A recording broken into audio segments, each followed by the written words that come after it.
Good morning, everyone. What a way to start off a campaign. Mercedes Stephenson is tweeting, quote, #breaking, the Liberal media bus just hit the wing of the campaign plane. Media were on the bus leaving the airport when we heard a loud rolling, scraping noise, looking up and saw the plane's wing and realized we had gone under it, and the sound was the roof of the bus grinding against the wing of the plane. There is visible damage to the wing of the plane, which appears dented. Here's some video from the accident where the Liberal media bus struck the wing of the campaign plane. Now I'm going to try and play this. I just restarted this video because this was too long, so I'm going to try and get this loaded, but we'll do our best.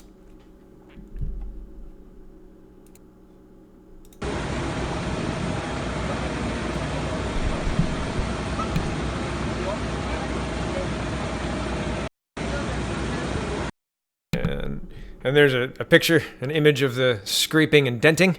So yeah, I mean, if a kickoff to a campaign has some missteps like this, I mean, accidents happen, right? But here's Senator Denise Batters saying another live scam bombshell. JWR, Jody Wilson-Raybould, or former Attorney General, was formally interviewed by the RCMP investigators yesterday. This is all far from over. And this tweet was sent September 11th, so this was September 10th. So before the election was called, before the writ was dropped, Miss Jody Wilson-Raybould was interviewed by the RCMP. So that is pretty wild. Here is Mr. Robert Fife tweeting, and this is September 11th, yesterday at 6:26 p.m. He says, the RCMP interviews Jody Wilson-Raybould to discuss political interference in SNC criminal prosecution, the Globe and Mail. Here we go. RCMP interviews Jody Wilson-Raybould to discuss political interference in SNC criminal prosecution. Former Justice Minister and Attorney General Jody Wilson-Raybould met with RCMP investigators this week to discuss political interference in the criminal prosecution of SNC-Lavalin Group Incorporated, and is calling on the Trudeau government to waive cabinet confidentiality for her and all other witnesses to allow a thorough probe into potential obstruction of justice. Ms. Wilson-Raybould told the Globe and Mail on Wednesday that the RCMP officers from the National Division in Ottawa, which handles sensitive political matters, had a formal interview with her in Vancouver on Tuesday. I have had a meeting and I have been interviewed by the RCMP, and that meeting happened yesterday.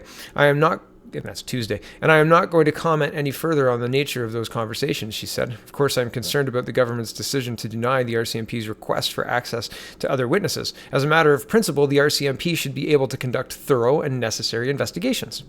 Ms. Wilson-Raybould said the meeting was at the request of the RCMP after several telephone conversations with her following the release of a report from Ethics Commissioner Mario Dion in August.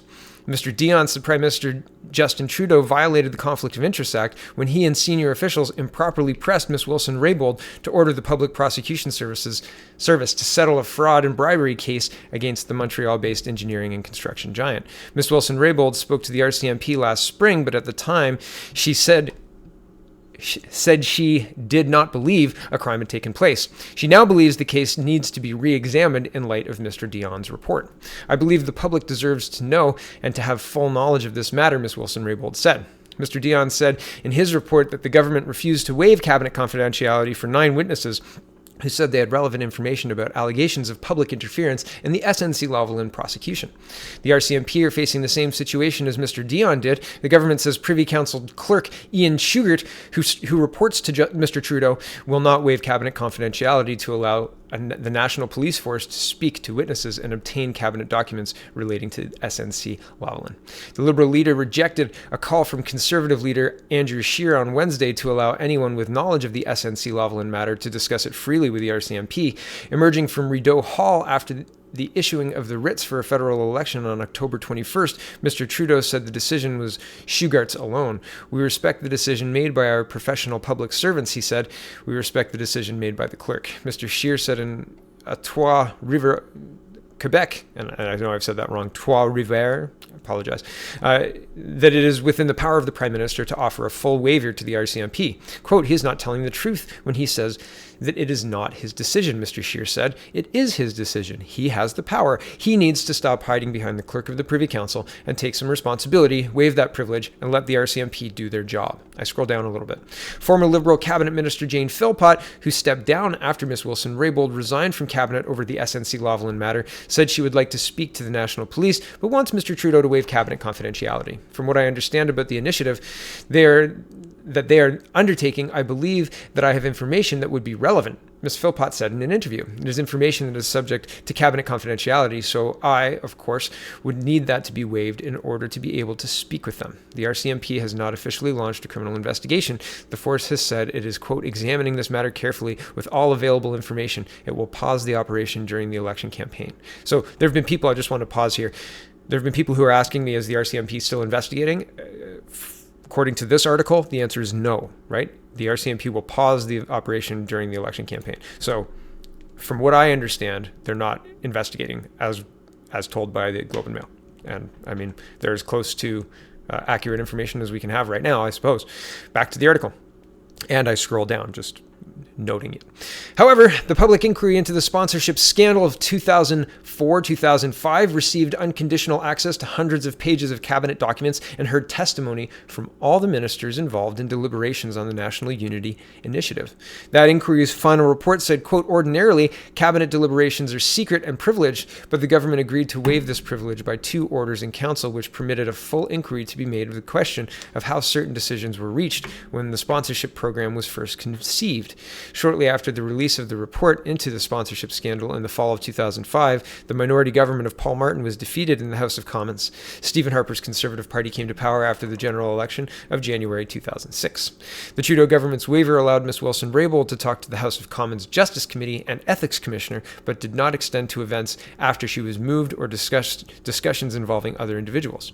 The Ethics Commissioner found that a number of discussions between members of the Prime Minister's office, ministerial staff members, and officials at SNC Lavalin were conducted without Ms. Wilson-Raybould's knowledge and therefore were not covered by the waiver. A spokeswoman for the Liberal campaign, Zita Estravas, said the waiver in the SNC Lavalin matter was unprecedented because the 4 other orders issued after 1987 did not include solicitor-client privilege. The Attorney General provides legal advice to the government. Therefore, such conversations are covered by solicitor-client privilege. Asked on Tuesday if she talked to the RCMP about the discussions she had with Mr. Trudeau and his officials after she was shuffled out of the justice portfolio, a time frame for which she remains subject to cabinet confidentiality, Ms. Wilson-Raybould said, quote, I really can't talk about discussions I had with the police. Ms. Wilson-Raybould and Ms. Philpott also disputed Mr. Trudeau's assertion that the Privy Council clerk made the decision to deny the RCMP unfettered access to the witness and cabinet documents. The final decision in matters like this is in the hands of the Prime Minister, Ms. Wilson-Raybould said. Ms. Philpott said, the clerk is responsible to the Prime Minister, and he is there to advise the Prime Minister fearlessly, but also loyally execute the wishes of the Prime Minister. Section 139 of the Criminal Code states, a person who, quote, willfully attempts any manner to obstruct, pervert, or defeat the course of justice in a judicial proceeding is guilty of obstruction of justice. NDP leader Jagmeet Singh said Mr. Trudeau is giving excuses while the RCMP is being denied access to information. Canadians want to know the truth, Mr. Singh said in London, Ontario. Quote, right now, it seems that more and more barriers are being put up by the Prime Minister. He's got to answer for that. I would hold a public inquiry. I would ensure that all the confidentiality was waived so that anyone who wants to come forward who has information about this scandal could come forward. Mr. Scheer said the issue is not whether the SNC Lavalin matter will affect public opinion polls, but whether Mr. Trudeau deserves a second mandate in government. Quote, we've been telling Canadians and showing Canadians how Justin Trudeau has consistently misled them, Mr. Scheer said. He has lied. He has looked Canadians in the eye and said things that he knew were not true. We made the case he has lost the moral authority to govern. What today shows you is that you cannot trust Justin Trudeau. He will say anything to cover up his scandals and will say anything to get reelected. And this article to me reads like a seesaw or a tug of war or a saw going back and forth, right? On one side, the clerk of the Privy Council made the call and it wasn't Justin Trudeau. On the other side, Scheer's saying, oh, it's Justin Trudeau's fault. The buck stops with him. And then back, oh, well, if, using the other or citing the other waivers of confidentiality through 2005 and back to 1987, and the other ones that they were saying are not comparative because she's the Attorney General, so she offers legal advice. So it's an interesting back and forth, and then ultimately the article ends off with Scheer saying he needs to be held accountable. We've been telling Canadians he's lied, blah blah blah. So it's a really interesting article that seems to seesaw back and forth. Right? Like it doesn't, and I mean, it's interesting to note because it gives information, but I don't think it really moves people one way or the other. If you think SNC Lavalin is a big deal, then you think it's a big deal, and if you don't think it's a big deal, I'm not sure that this article has made a case one way or the other. I mean, I think that it's trying, but ultimately, yeah, I don't know. And not that this article is supposed to be swaying anybody either. It's just, I just noted that's what I felt like when I was reading it, this seesaw, this way. Okay, that's enough of me. I've got one more article this morning, but I'm not going to read it. I just wanted to put it out there. Here's the National Post reporting, and this is an opinion piece. Andrew Coyne writing, the question of what is Trudeau hiding is not going to go away. So that's supplemental reading. It will be in the description if you're interested. And that's about it for me. So thank you for watching. Have a wonderful, wonderful day. And don't forget, plan to vote. Plan to vote. The election's important. It's on October 21st. Plan to vote. Yeah. Maybe I'll start finishing with that. Plan to vote on October 21st. Thanks for watching. Have a wonderful day.